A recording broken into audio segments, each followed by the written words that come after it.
नमस्कार, नक्षत्र दुनिया चैनल में आप सभी का हार्दिक स्वागत है। मित्रों, आज के वीडियो में हम बात करेंगे बृहस्पति से संबंधित कुछ गोपनीय बातों की। आज का वीडियो प्रत्यक्ष अनुभवों पर आधारित है, तो कृपया इस वीडियो को पूरा अवश्य देखें। काफी लाभदायक ये सिद्ध होने वाला है। बृहस्पति किन भावों में जातक या जातिका के प्राण की रक्षा करता है, किन परिस्थितियों में दुर्घटनाओं से बचाने में मददगार होता है, इसे आज की वीडियो में हम समझने वाले हैं। इसके अलावा बृहस्पति पर किस ग्रह की दृष्टियां नुकसानदायक सिद्ध होती हैं, यानी वह कौन सा ग्रह है जो बृहस्पति को सबसे ज़्यादा नुकसान पहुंचाता है, उस पर भी आज के वीडियो में हम चर्चा करेंगे। और ये जानेंगे कि गुरु जो है वो स्थान हानि क्यों करता है, इसे भी समझेंगे। और गुरु से संबंधित अनेक बातों पर विचार आज के वीडियो में हम करने वाले हैं। यदि आप चैनल पर नए हैं तो चैनल को सब्सक्राइब अवश्य करें। वीडियो ज्ञानवर्धक लगे तो लाइक भी करें। आइए शुरू करते हैं। मित्रों, आइए सबसे पहले हम बृहस्पति के विषय में कुछ बेसिक और आधारभूत बातों को जानते हैं, ताकि जब हम आगे सूत्रों पर विचार करें और बृहस्पति के शुभ मंगलकारी परिणामों पर विचार करें तो समझने में सहजता हो। देखिए, गुरु ग्रह को सकारात्मक शक्ति का स्वामी माना गया है। गुरु ग्रह जिस स्थान पर बैठते हैं वहां का उतना भला भले ही ना करें, लेकिन जिस ग्रह पर या जिस भाव पर ये दृष्टि डालते हैं, विशेष रूप से मकर राशि को यदि छोड़ दिया जाए तो बाकी राशियों में जहां पर भी जिस भी भाव में ये दृष्टि डालेंगे तो वहां का ये भला ही करते हैं। बृहस्पति की दृष्टियों में अमृत ऐसा माना गया है ज्योतिषियों के द्वारा, और ऐसा माना गया है हमारे ज्योतिष मर्मज्ञों के द्वारा, और अनुभव में भी ये बातें सिद्ध हुई हैं कि बृहस्पति की दृष्टि जिस भाव पर पड़ती है उस भाव में केवल मकर राशि नहीं होना चाहिए, अन्य भावों सभी पर ये वहां का भला ही करती है। उस भाव से संबंधित दिक्कतों दोषों को दूर करने का प्रयास करती है। हालांकि इसकी चर्चा अभी हम आगे करने वाले हैं। तो कहने का तात्पर्य है कि बृहस्पति सकारात्मक शक्ति का स्वामी माना गया है ज्योतिष शास्त्र के अंदर। इसके अलावा गुरु ज्ञान के, धर्म के, शिक्षा के, मांगलिक कार्यों के, धन के, संतान के कारक है, ऐसा आप पहले से ही जानते हैं। देखिए, गुरु ग्रह किसी भी भाव के अंदर यदि बैठे हुए हों तो सबसे पहले ये जांच लें कि किस राशि में बैठे हुए हैं। देखिए, गुरु ग्रह की राशि जो होती है, जैसे आप जानते हैं कि धनु राशि है, तो धनु राशि गुरु की मूल त्रिकोण राशि भी है। और जब कभी भी गुरु ग्रह धनु राशि के होकर बैठते हैं और यदि ये पीड़ित नहीं हुए तो ऐसी परिस्थिति में निश्चित रूप से उस भाव से संबंधित बहुत ही अच्छा फल ये प्रदान करेंगे। यदि ये किसी ग्रह के साथ, शुभ ग्रह के साथ बैठ जाए तो ज़्यादा अच्छा फल देंगे। अकेला बैठेंगे तो उतना अच्छा फल नहीं देंगे, लेकिन किसी ग्रह के साथ यदि बैठे हुए हैं, शुभ ग्रह के साथ, तो ज़्यादा अच्छा फल देते हैं। इसके अलावा किसी भी भाव में यदि ये मीन राशि के होकर बैठे हुए हों, यानी मीन राशि भी इनकी स्वयं की राशि है और इन राशियों में भी इनके अच्छे फल देखने को मिलते हैं। किस प्रकार के फल देखने को मिलेंगे डिपेंड करेगा कि किस भाव में ये राशियां आ रही हैं, तो ये आपको देख लेना होगा। अब किसी भी भाव में यदि गुरु बैठे हुए हैं, वहां पर 5 नंबर का राशि का अंक लिखा हुआ है, यानी सिंह राशि है, या फिर कह सकते हैं कि कर्क राशि हालांकि इनकी उच्च राशि मानी गई है, तो उच्च का फल यहाँ पर ये देंगे। इसके अलावा मेष राशि के होकर बैठे हुए हों या फिर वृश्चिक राशि के होकर बैठे हुए, मेष में, वृश्चिक में या फिर सिंह राशि में ये मित्रग्रही होंगे, कर्क राशि में उच्च के होंगे, धनु में या फिर मीन राशि में ये स्वाग्रही माने जाएंगे, काफ़ी अच्छा फल देंगे, ऐसा पहली नज़र में देखने पर ज्ञात होता है। हालांकि इसके बाद आपको भावों का अध्ययन भी करना होगा कि किस भाव के अंदर गुरु ग्रह बैठे हुए हैं। गुरु ग्रह देखिए सामान्यतः केंद्र या त्रिकोण के भावों में किसी शुभ ग्रह के साथ यदि बैठ जाएं तो सामान्य दृष्टि से अच्छा फल देते हैं, ऐसा हम मान सकते हैं।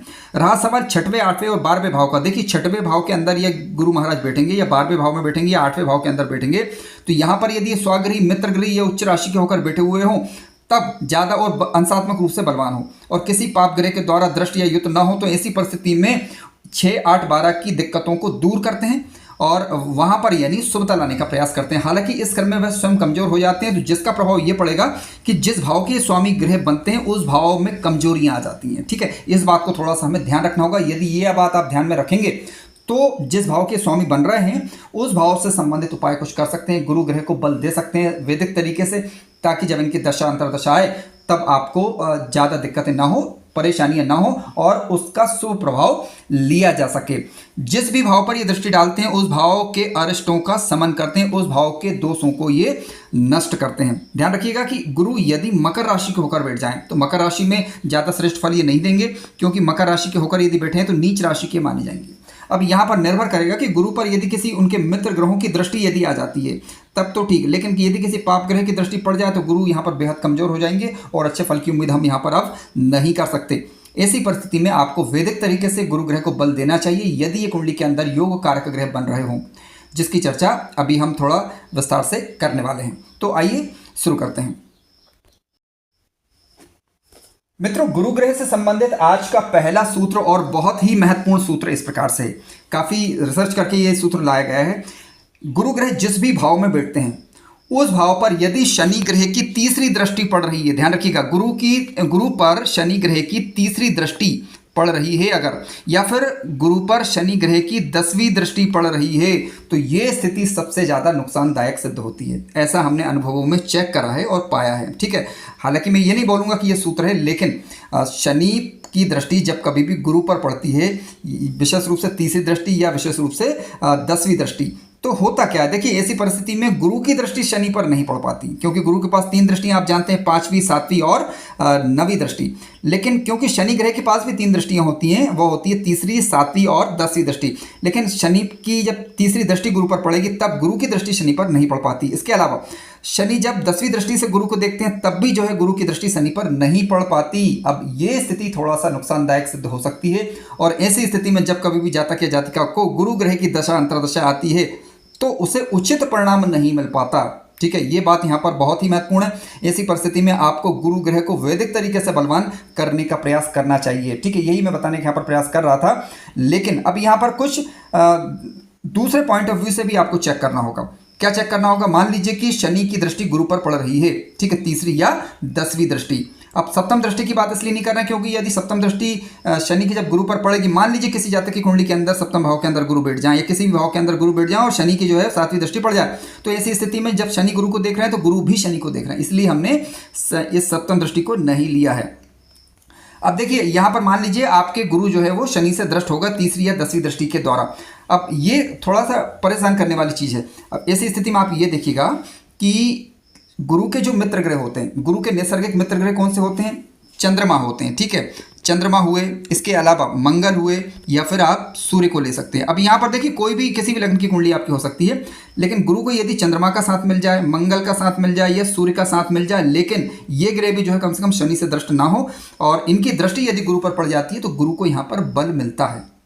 आपकी कुंडली में यदि शनि से दृष्ट गुरु हैं और लेकिन गुरु यदि चंद्रमा, मंगल या सूर्य से दृष्ट हैं, बशर्ते कि चंद्र, मंगल, सूर्य पर शनि की दृष्टि ना जा रही हो, तो ऐसी स्थिति में गुरु को बल मिल जाता है। ठीक है, तो आप उन ग्रहों को बलवान करके भी जो है गुरु ग्रह को बल दे सकते हैं। इसके अलावा चाहें तो गुरु का वैदिक मंत्र या बीज मंत्र का जप कर सकते हैं। अब सवाल उठता है कि इस प्रकार की समस्या उत्पन्न कब होती है? देखिए, जब कभी गुरु की महादशा में शनि का अंतर आएगा या शनि की महादशा में गुरु का अंतर आएगा तो इस प्रकार थोड़ी बहुत परेशानी जीवन काल के दौरान रह सकती है, तो घबराने की आवश्यकता नहीं है। ऐसी परिस्थिति में आप देखिएगा यदि गुरु ग्रह कारक हैं और शुभ भावों के अंदर यदि बैठे हुए हैं तो उनका रत्न धारण करके इनके बल को बढ़ाया जा सकता है किसी अच्छे ज्योतिषीय पंडित जी से सलाह लेने के बाद। या यदि गुरु ग्रह कारक नहीं बन रहे हैं तो गुरु जिस प्रकार की पीड़ा दे रहे हैं तो उनसे संबंधित उपाय करके आप जो है उसमें कमी ला सकते हैं और शनि के वेद मंत्र या बीज मंत्र का जप कर सकते हैं। ठीक है, तो निश्चित रूप से कहीं ना कहीं समस्याओं में परेशानियों में आसानी हो जाती है। देखिए, वीडियो का मूल मकसद भी यही है कि यदि कोई स्थिति खराब बन रही है तो उसको कम कैसे किया जाए, उसके बुरे प्रभावों को कैसे, उसके बुरे प्रभावों से कैसे बचा जाए। अब देखिए, जब कभी भी शनि गुरु को देखेंगे तो एक बात ध्यान देने योग्य है कि आर्थिक समस्याएं रह सकती हैं। ठीक है, तो यानी आपको पहले से अपनी जो आर्थिक अर्थव्यवस्था है, कह सकते हैं कि अपने जो भी फाइनेंशियल कंडीशन है उसको बैलेंस करके चलना होगा। फाइनेंशियल कंडीशन सोच समझ कर खर्च करना होगा। शनि की तीसरी दृष्टि यही तो बता रही है कि यदि आप अनावश्यक रूप से खर्च करेंगे तो अर्थ की कमी से जूझेंगे। ठीक है, क्योंकि गुरु जिन चीज़ों के कारक हैं, अब उन चीज़ों से संबंधित परेशानी उत्पन्न होंगी। गुरु ज्ञान के कारक हैं, शिक्षा के कारक हैं, यानी पढ़ी हुई शिक्षा का लाभ ना मिल पाना शनि की दृष्टि पड़ रही है तो। ठीक है, बशर्ते कि गुरु की दृष्टि शनि पर ना हो, ऐसी स्थिति में पढ़ी हुई शिक्षा का लाभ ना मिल पाना। ठीक है, इसके अलावा ज्ञान इत्यादि या संतान इत्यादि में वैचारिक मतभेद की उत्पत्ति होना या फिर ज्ञान का उचित प्रयोग आप ना कर पाएँ। ठीक है, या मांगलिक कार्यों में दिक्कत होना, या फिर कह सकते हैं कि गुरु से संबंधित जो भी बीमारियां, रोग वगैरह वो कहीं ना कहीं आपको घेर ले। इस प्रकार की स्थितियों को ये बताता है। तो आपको अपने स्वास्थ्य का ध्यान भी रखना होगा, अपनी फाइनेंशियल कंडीशन को भी बेहतर बना के रखना होगा यदि इस प्रकार की स्थिति बन रही है तो, क्योंकि हो सकता है कि आप इन चीज़ों का ध्यान ना रख रहे हो तो वही चीज़ें आगे चलकर नुकसानदायक सिद्ध हों। क्योंकि ग्रहों की दृष्टियां या ग्रहों की स्थितियां केवल संकेत करती हैं जिसे हमें समझना होता है, और ज्योतिष शास्त्र का मुख्य उद्देश्य सिर्फ इतना ही है ताकि जातक या जातिका को समय रहते परिस्थितियों का ज्ञान कराया जाए ताकि वो आगे परेशानियों से बच सकें। ठीक है, आइए अब अगली स्थिति पर विचार करते हैं। मित्रों, आज का दूसरा सूत्र है गुरु और प्राण रक्षा। जी हाँ, काफी महत्वपूर्ण सूत्र है और काफी बार आजमाया हुआ है, काफी बार हमने इसको प्रैक्टिकल रूप में चेक किया है तो ये पाया है कि यदि गुरु ग्रह की दृष्टि किसी जातक या जातिका की कुंडली के लग्न भाव पर हो, ध्यान रखिए गुरु की स्थिति की मैं बात नहीं कर रहा हूं, इसीलिए मैंने लिखा है गुरु दृष्टि। अब देखिए गुरु के पास तीन दृष्टियां, पांचवी सातवीं नवी होती है। सीधी सी बात है कि गुरु यदि पंचम में होंगे या फिर सप्तम में होंगे या नवम पे होंगे तभी जाकर इनकी दृष्टियां जो है लग्न पर पड़ेंगी। ठीक है, तो गुरु की दृष्टि किसी भी जातक या जातिका की कुंडली में लग्न भाव पर यदि हो जाए, क्योंकि लग्न जातक का प्राण है, ठीक है, जातक का व्यक्तित्व है, यदि गुरु की दृष्टि लग्न पर हो या फिर गुरु की दृष्टि कुंडली के तीसरे भाव पर हो। तीसरा भाव क्यों? देखिए, जहां हम आयु का विचार कुंडली के अष्टम भाव से करते हैं तो वहीं तीसरे भाव से भी हम आयु का विचार करते हैं, क्योंकि भावत भावम नियम के अनुसार अष्टम से अष्टम कुंडली का तीसरा भाव होता है। तो तीसरे भाव पर यदि गुरु की दृष्टि हो, गुरु किसी भाव के अंदर हो, जैसे गुरु तीसरे भाव पर जब दृष्टि कब दिखा पाएंगे कि जब गुरु जो है वो कुंडली के या तो नवम भाव के अंदर बैठे हुए हों या एकादश भाव के अंदर हों या फिर कुंडली के सप्तम भाव पर हो, तब गुरु की दृष्टि कुंडली के तीसरे भाव पर होगी। तो तीसरे भाव पर गुरु की दृष्टि हो या फिर गुरु की दृष्टि हो अष्टम भाव पर। देखिए गुरु अष्टम भाव पर दृष्टि कब दिखाएंगे? जब कुंडली के दूसरे भाव के अंदर बैठे हुए हों या कुंडली के 12वें भाव के अंदर बैठे हुए हों या कुंडली के चौथे भाव के अंदर बैठे हुए हों। ठीक उसी प्रकार से गुरु की दृष्टि या कुंडली के 9वें भाव पर हो जाए तो या तो गुरु लग्न में होंगे या पंचम में होंगे। ठीक है, तो यदि इन चार भावों पर गुरु की दृष्टि कहीं से भी पड़ रही है, अब ऐसी स्थिति में यदि किसी जातक या जातिका के जीवन पर संकट की स्थिति आती है, देखिए जीवन पर संकट का तात्पर्य यह है कि किसी प्रकार का अनहोनी घटना, किसी प्रकार की अनचाही दुर्घटना, तो उनसे बचाव करने का कार्य गुरु ग्रह यहाँ पर करते हैं। विशेष रूप से तब ये स्थिति ज़्यादा कारगर होती है जब किसी जातक या जातिका को गुरु ग्रह की दशा या अंतरदशा चल रही हो और ऐसी स्थिति में गोचर के गुरु का साथ मिल जाए। ये काफ़ी महत्वपूर्ण बिंदु है, आपको ध्यान रखना होगा, गोचर के गुरु का साथ मिल जाए। ठीक है, यदि मान लीजिए किसी जातक की कुंडली के अंदर लग्न भाव के अंदर गुरु ग्रह बैठे हुए हैं, अब लग्न भाव में गुरु ग्रह बैठे हुए हैं, अब उसे गुरु ग्रह की दशा चल रही है या अंतरदशा चल रही है, विशेष रूप से अंतरदशा चल रही होगी तब ये स्थिति ज़्यादा कारगर होगी। अंतरदशा चल रही है और गोचर के गुरु का संबंध लग्न से बन जाए, ठीक है, तो ये स्थिति बचाव का कारण बनती है। ऐसी स्थिति में हमने देखा है कि प्रैक्टिकल रूप से जीवन में घटनाएं यदि हुई भी है तो उनसे बचाव करने का कार्य गुरु की दृष्टि यहाँ पर करती है। लेकिन आपको कुछ बातों पर ध्यान रखना होगा। पहली चीज, लग्नेश मजबूत हो कुंडली के अंदर, ये बात थोड़ा ध्यान रखने वाली बात है। दूसरी बात यह है क्योंकि और गुरु के पास बल होना चाहिए। गुरु के पास बल होगा तभी तो वह अपनी प्रभावकारी दृष्टि से रक्षा करने में समर्थ हो पाएंगे।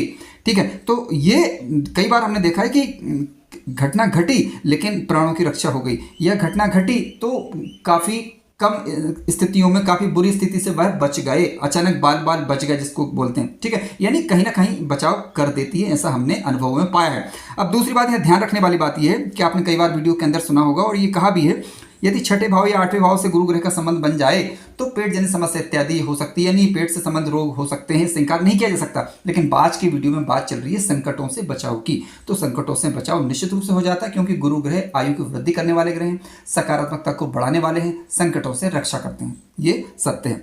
आइए अब अगले सूत्र पर चर्चा करते हैं। मित्रों, किसी भी जातक या जातिका की कुंडली के अंदर यदि गुरु और चंद्रमा साथ में बैठ जाएं, देखिए गुरु और चंद्रमा यदि साथ में बैठ जाते हैं तो आप सभी जानते हैं कि गज केसरी योग बनता है। लेकिन हमने प्रैक्टिकल रूप से यह पाया है कि यदि गुरु और चंद्रमा की युति कुंडली के दूसरे भाव के अंदर हो या फिर कुंडली के लाभ भाव के अंदर हो तो काफी अच्छा फल देखने को मिलेगा, बशर्ते कोई भी ग्रह नीच अवस्था का नहीं होना चाहिए और दोनों ग्रह कुंडली के अंदर योग कारक होना चाहिए। तो क्योंकि गुरु दूसरे भाव के अंदर बैठते हैं तो भाव हानि करते हैं, ऐसा आप जानते हैं। लेकिन क्योंकि यहाँ पर गुरु चंद्रमा के साथ बैठे हुए हैं तो गज केसरी योग का निर्माण कर रहे हैं, काफी अच्छा और श्रेष्ठ रिजल्ट आपको इनकी दशा अंतरदशा के दौरान देखने को मिलेगा, बशर्ते कि दोनों ग्रह योग कारक बन रहे हों, किसी पापक ग्रह के द्वारा दृष्ट अथवा युद्ध नहीं होना चाहिए। तो काफी बढ़िया रिजल्ट देखा जा सकता है दशा अंतरदशा की स्थिति में। मित्रों, आइए अगला मैंने जो बिंदु लिया वो लिया है गुरु और संतान। देखिए कई लोगों की एक इच्छा होती है जीवन के अंदर कि उन्हें संतान की प्राप्ति हो, लेकिन कई बार बहुत सारा समय निकलने के बाद भी संतान प्राप्ति नहीं हो पाती, किसी अड़चन के कारण, किसी समस्या के कारण। तो उसका निदान भी आज का ये वीडियो करता है। देखिए यदि किसी भी रूप में आपकी कुंडली में गुरु ग्रह लग्न भाव के अंदर बैठे हुए हैं या फिर गुरु पंचम में बैठे हुए हैं या गुरु नवम में बैठे हुए हैं या फिर गुरु कुंडली के एकादश भाव के अंदर बैठे हुए हैं, यानी इन चार भावों के अंदर यदि गुरु ग्रह बैठे हुए हैं, बलवान हैं, तो निश्चित मानिएगा कि आपको देर सवेर संतान की प्राप्ति अवश्य ही हो जाया करती है। कब होगी, आइए इस बिंदु को थोड़ा समझते हैं। देखिए उचित समय आने पर तो उचित समय क्या है? देखिए, उचित समय आने पर का तात्पर्य यह है कि यदि जीवन की वह अवस्था जब आपको संतान सुख चाहिए होती है, उस समय आपको यह देखना होता है कि गुरु ग्रह की महादशा है या अंतर्दशा है। यदि गुरु ग्रह विशेष रूप से अंतर्दशा में आ जाते हैं, किसी भी ग्रह की महादशा चल रही हो उसमें गुरु ग्रह का यदि अंतर चल रहा है, अब ऐसी स्थिति में आप ये देखिएगा, क्या गुरु गोचर के गुरु की अब मैं बात करूं, क्या गोचर के गुरु का संबंध आपकी लग्न कुंडली के हिसाब से संतान भाव से बन रहा है या नहीं। यदि आपकी लग्न कुंडली के गुरु का संबंध कुंडली के पंचम भाव से है तो गोचर और अंतर्दशा चल रही है और गुरु के गोचर का संबंध कुंडली के पंचम भाव से हो जाता है, तो निश्चित रूप से जो है वो संतान के लिए ये अनुकूल समय होगा और संतान प्राप्ति में आपको आपकी मनोरथ जो है वो पूर्ण हो, इस बात की पूरी संभावना बनती है। अब यहाँ पर थोड़ा सा दूसरा पहलू और भी है, वो उसे आपको थोड़ा समझना होगा। समझना ये है कि आप ये देखिएगा कि पंचम भाव पर किस अशुभ ग्रह का प्रभाव पड़ रहा है। ये बात काफी महत्वपूर्ण है। आपको उसी अशुभ ग्रह का प्रभाव हटाने की यहाँ पर आवश्यकता है। किस प्रकार से हटा पाएंगे? देखिए, सबसे ज्यादा जो हमने अनुभव में पाया वो ये कि कुंडली के पंचम भाव पर यदि केतु की दृष्टि हो, ठीक है, इस बात को नोट कीजिएगा, केतु की दृष्टि यदि कुंडली के पंचम भाव पर जा रही है और वह बलवान है, तो निश्चित रूप से कहीं ना कहीं ये आकस्मिक रूप से संतान होते होते रह जाना, संतान संबंधी किसी भी प्रकार की दिक्कतें उत्पन्न होना, जिसकी चर्चा मैं इस वीडियो में करना उचित नहीं समझता, संतान संबंध किसी प्रकार की दिक्कतें उत्पन्न होना, ठीक है, इस प्रकार की स्थितियां दे सकता है। या फिर मंगल ग्रह की दृष्टि पड़ रही हो कुंडली के पंचम भाव पर, लेकिन और पंचम भाव में राशि का अंक लिखा हो 4, यानी कर्क राशि हो, पंचम भाव में कर्क राशि आ जाए और मंगल ग्रह की दृष्टि पड़ जाए, ठीक है, तो ये स्थिति भी थोड़ा सा परेशान करने वाली है। तो समझ गए आपको, केतु भी यहाँ पर परेशानी उत्पन्न कर रहा है, यहाँ पर मंगल भी केतु दिक्कतें उत्पन्न कर सकता है। इसके अलावा यह फिर सूर्य की दृष्टि हो, सूर्य की दृष्टि पड़ जाए और वह भी विशेष रूप से शत्रु दृष्टि हो, तो ऐसी स्थिति में भी संतान उत्पत्ति में कई बार जो है बाधा उत्पन्न होती है, इस प्रकार का देखा गया है। और संतानेश यानी संतान भाव का जो कारक ग्रह यदि वह कमजोर पड़ जाए तो करना क्या है यहाँ पर? देखिए, संतान भाव के कारक ग्रह को मजबूती देना, पहली चीज शुभ तरीके से बलवान करना है। और जो ग्रह नुकसान पहुंचा रहा है, जैसे मंगल, मान लीजिए मंगल से समस्या है या केतु से समस्या है, तो इन दोनों ग्रहों के लिए आप हनुमान मंदिर में जाए, लाल ध्वजा वहां पर चढ़ाइए, प्रसाद चढ़ाइए, हनुमान जी के यहाँ उनसे विनती कीजिएगा। कई बार क्या होता है कि शनि ग्रह की जो दृष्टि होती है, विशेष रूप से पंचम भाव के अंदर, यदि मान लीजिए मेष राशि आ रही है, मंगल कमजोर पड़ गया कुंडली के अंदर और शनि की तीसरी दृष्टि पड़ रही है, तब ये भी थोड़ा सा विलंब करवाती, देरी करवाती, किसी प्रकार की समस्या उत्पन्न हो, ऐसा संकेत करती है, ठीक है। तो इसके लिए आप शनि मंदिर में जाएं, शनि मंदिर में जाकर जो झंडा लगता है वहां पर उस प्रकार का झंडा वो लगाइए वहाँ। इसके अलावा प्रसाद वगैरह चढ़ाइए, उनसे प्रार्थना कीजिए और तो निश्चित रूप से कहीं ना कहीं यदि शनि की जो दृष्टियां हैं वो अगर बाधा उत्पन्न करने का कारण बन रही है तो कहीं ना कहीं उसमें लाभ होगा और संतान प्राप्ति में आपको आसानी होगी। मित्रों, आइए बात करते हैं गुरु और ज्ञान। देखिए, गुरु ज्ञान के कारक है, इसमें कहीं भी कोई दो राय नहीं होना चाहिए, लेकिन ये हमें समझना होगा कि गुरु किस प्रकार के ज्ञान के कारक हैं। गुरु कारक है धार्मिक ज्ञान के, ठीक है, किसी प्रकार की धार्मिक शिक्षा की बात चल रही हो, धार्मिक रुचियों की बात चल रही हो, तब वहां पर गुरु जो है ज्ञान के कारक ग्रह बनते हैं। रहा सवाल शिक्षा का, तो देखिए शिक्षा के लिए विशेष रूप से पंचमेश जो भी आपके बन रहे हैं, पंचम भाव के स्वामी की स्थिति देखिएगा और बुध ग्रह की स्थिति चेक करिए, ठीक है। बुध और पंचमेश काफी महत्वपूर्ण हो जाते हैं वहां पर। हालांकि गुरु भी ज्ञान के कारक हैं, लेकिन गुरु है धार्मिक शिक्षा के कारक, धार्मिक ज्ञान के कारक।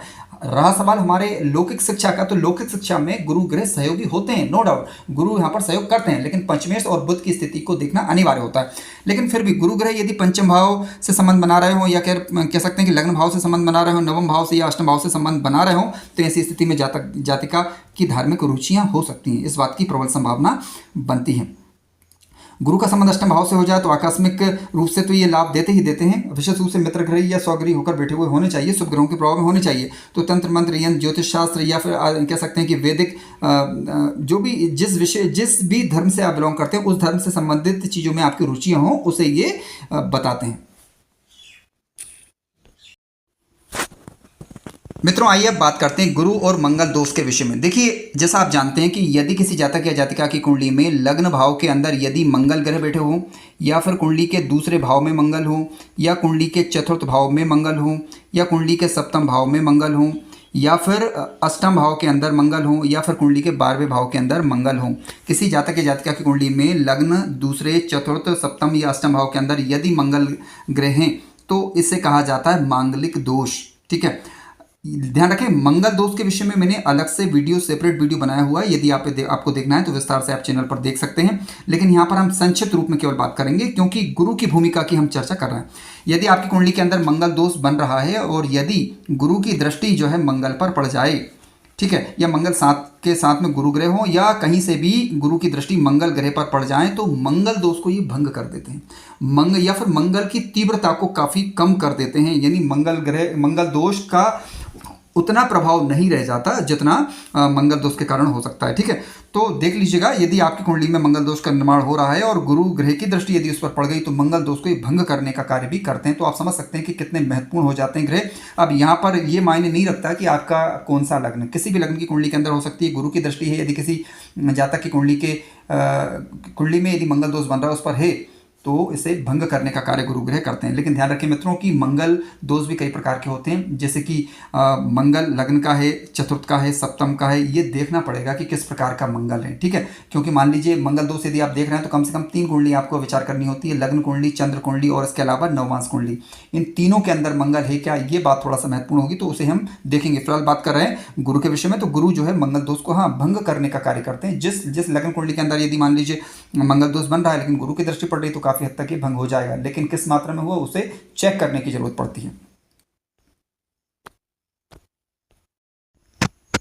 मित्रों आइए अब बात करते हैं गुरु और स्थान हानि। देखिए, गुरु ग्रह जब कभी भी कुंडली के दूसरे भाव के अंदर बैठते हैं अकेले, इसके अलावा पंचम भाव के अंदर, सप्तम भाव के अंदर या फिर कुंडली के एकादश भाव के अंदर, यानी दूसरे, 5वें, 7वें और 11वें भाव के अंदर जब कभी भी गुरु बैठते हैं तो ये करते हैं स्थान हानि। यानी देखिए, गुरु क्योंकि धन के कारक हैं, अब धन का कारक अगर यदि धन भाव के अंदर ही बैठ जाएगा तो उतना अच्छा लाभ जातक या जातिका को नहीं हो पाएगा। धन देखिए आता रहेगा और जीवन चलता रहेगा, लेकिन गुरु यदि अकेले बैठे हुए हैं तो स्थान की हानि करते हैं ये। ठीक है, आप गुरु क्योंकि इसके कारक हैं इस कारण से हानि कर रहे हैं, लेकिन यदि मान लीजिए चंद्रमा के साथ या किसी अन्य शुभ ग्रह के साथ यदि बैठ जाते हैं तो स्थान हानि फिर नहीं करते।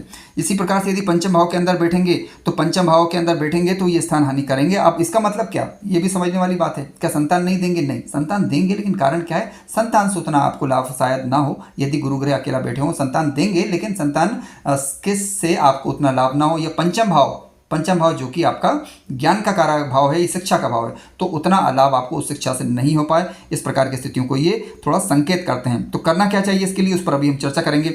सप्तम भाव के अंदर यदि मान लीजिए गुरु ग्रह बैठे हुए हैं, अकेले बैठे हुए हैं, तो सप्तम भाव से संबंधित चीज़ों की हानि करेंगे, यानी कहीं ना कहीं दाम्पत्य जीवन में थोड़ा परेशानियों का अनुभव हो आपको। इस प्रकार की स्थितियाँ हो सकती हैं। लेकिन देखिए, यहाँ पर कई लोगों के प्रश्न हो सकते हैं कि हमारे गुरु तो सप्तम भाव के अंदर बैठे हुए हैं लेकिन हमारे जीवन में इस प्रकार की कोई समस्या तो नहीं है। तो आपको यहाँ पर 2-3 चीज़ें और देखनी होगी। पहली चीज़ ये देखना है कि सप्तमेश कहाँ बैठा हुआ है। यदि सप्तम भाव का कारक ग्रह सप्तमेश यदि सप्तम भाव के अंदर बैठ जाए तो स्थिति अनुकूल हो गई, या फिर लग्न में बैठ जाए सप्तम भाव का स्वामी, स्थिति अनुकूल होगी, क्योंकि गुरु की दृष्टि, गुरु यहाँ बैठे हुए हैं तो उस सप्तम भाव पर उसके स्वामी ग्रह की जब दृष्टि पड़ रही तो निश्चित रूप से वो अच्छा करने का उसे प्रयास करेगी।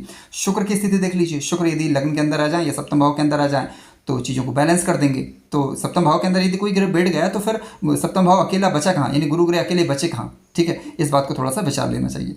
इसके अलावा एकादश भाव के अंदर यदि गुरु बैठते हैं, क्योंकि गुरु भी एकादश भाव के अंदर बैठेंगे तो स्थान हानि करेंगे, अकेले बैठे हुए हैं तब, यानी लाभ उतनी मात्रा में नहीं हो पाएगा जितना आप उम्मीद कर रहे हैं। हालांकि इनकी दृष्टियां फिर भी उतना ही जो है कहीं ना कहीं दृष्टि, क्योंकि दृष्टि में अमृत कहा गया है तो दृष्टि उतना ही फायदा आपको करेगी। इनकी दशा अंतर्दशा के दौरान आपको फायदे देखने को मिलेंगे, लेकिन अकेले यदि बैठे हुए हैं तो लाभ उतना नहीं होगा, लेकिन दृष्टियां फिर भी योगकारी होती हैं।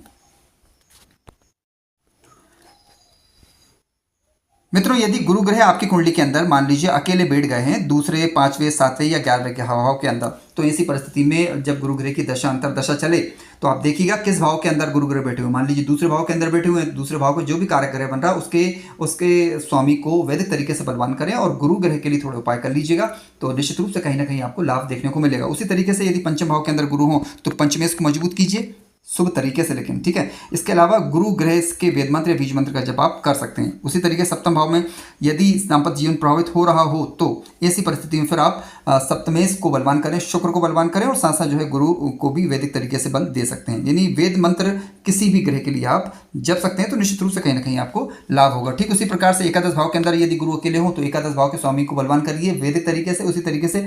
उसी प्रकार साथ साथ आप गुरु ग्रह को भी जो है वेद मंत्र या बीज मंत्र का उनका जप कर सकते हैं ताकि दिक्कतें, परेशानियां ज़्यादा ना हो। मित्रों, उम्मीद करूंगा कि कार्यक्रम ज्ञानवर्धक लगा होगा। यदि आपके कोई किसी प्रकार के प्रश्न हैं तो आप कमेंट्स के माध्यम से साझा करें। वीडियो अच्छा लगा हो तो लाइक करें, चैनल पर नए हो तो सब्सक्राइब भी करें। यदि आप अपनी कुंडली का विश्लेषण करवाना चाह रहे हैं तो जो नंबर दिया गया है उस पर या तो व्हाट्सएप कर सकते हैं अथवा कॉल कर सकते हैं। धन्यवाद।